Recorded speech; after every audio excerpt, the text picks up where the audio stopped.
Hello everyone, সবাইকে happy new year. আমি আজ আপনাদের সাথে শেয়ার করব পালং শাকের একটা সুন্দর রেসিপি। এই রেসিপিটা এখনও অনেকেরই অজানা, তো ভালো লাগলে লাইক, কমেন্ট, শেয়ার এবং সাবস্ক্রাইব করবেন। তো চলুন শুরু করা যাক। এখানে আমি নিয়ে নিয়েছি পালং শাক, একটা পেঁয়াজ, দুটো কাঁচা লঙ্কা, এক টুকরো আদা আর 6 থেকে 7টা রসুন। এই সবগুলো দিয়ে একটা পেস্ট বানিয়ে নিয়েছি। এবার পেস্টটাই দিয়ে দিচ্ছি 2 চামচ রিফাইন্ড অয়েল, দিয়ে ভালোভাবে মাখিয়ে নিচ্ছি।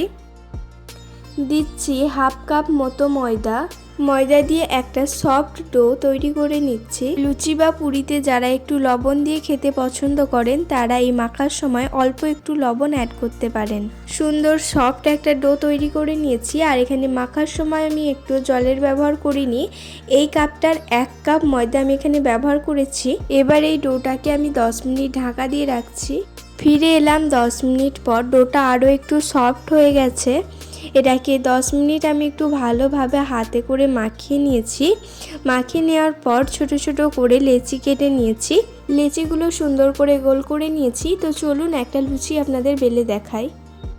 লুচিটাকে আমি অল্প একটু তেল দিয়ে বেলে নিয়েছি। অনেকে লুচি আটা দিয়েও বেলে, কিন্তু এক্ষেত্রে আমি তেলের ব্যবহার করেছি। তেলের ব্যবহার করলে একটু ভালো হয়।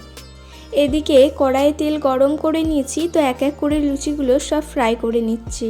আমার দেখানো পদ্ধতিতে যদি আপনারা লুচিগুলি করেন তাহলে লুচিগুলো ঠিক এইরকমই ফুলবে। এই সময় গ্যাসের জাল হাই টু মিডিয়াম ফ্লেমের মাঝামাঝি রাখছি। পালং শাকের এই লুচি খেতে কিন্তু দারুণ স্বাদের হয়। অন্যান্য লুচি পুরির থেকে এই লুচিটা কিন্তু একটু হলেও হেলদি। খুব একটা হেলদি বলবো না, কারণ ডিপ ফ্রাই করা আছে। যেহেতু কাঁচা পালং শাকের গুণাগুণটা এর মধ্যে আছে, তাই একটু হেলদি তো বলাই যায়। অবশ্যই বাসায় একদিন ট্রাই করে দেখবেন। ভালো লাগলে লাইক, কমেন্ট, শেয়ার এবং সাবস্ক্রাইব করবেন। অসংখ্য ধন্যবাদ বন্ধুরা আমার ভিডিওটি শেষ পর্যন্ত দেখার জন্য।